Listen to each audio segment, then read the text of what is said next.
They said she ate her baby. I was 11 when I first heard it.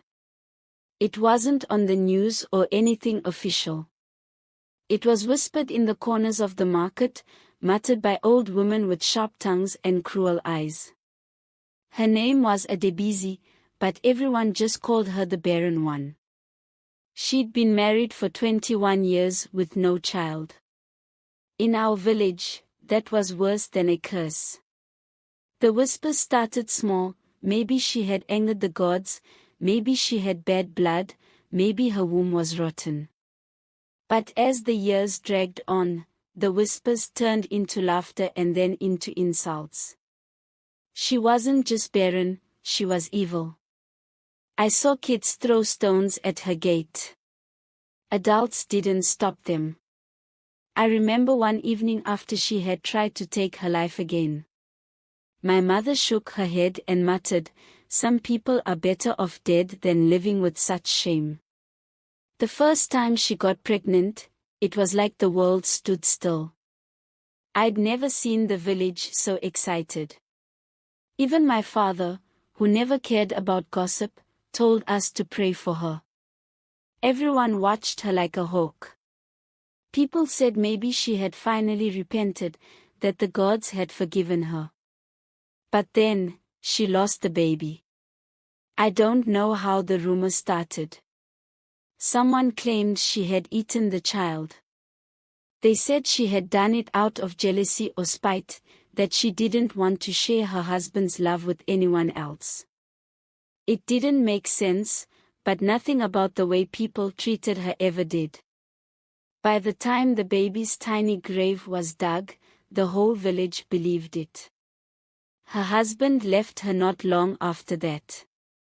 He took another wife, a younger one, who gave him children almost immediately. Adebisi was left alone in their house.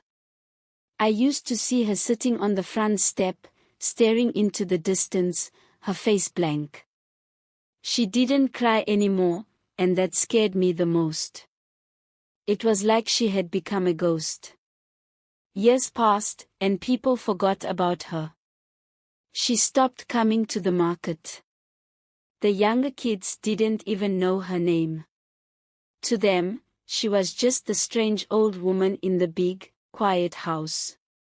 My mother warned us to stay away, but sometimes, when I walked past her gate, I thought I saw her watching from the window. Then, one day, everything changed. It was a market day, the busiest day of the week. People were shouting, bargaining, and arguing over prices. Out of nowhere, a loud wail cut through the noise. It came from Adebisi's house. I don't know who ran there first, but by the time I arrived, half the village was crowded around her yard. She was on the ground, crying like her heart had split open. 3 tiny bundles lay in front of her. Triplets. They were small but alive, their little cries mixing with hers. People didn't know what to say. Some started praying. Others just stood there, staring like they'd seen a ghost. The village didn't know how to handle what happened next. Some people said it was a miracle, proof that the gods had been testing her all these years. Others whispered that she had made a pact with something dark. But no one dared say it to her face anymore.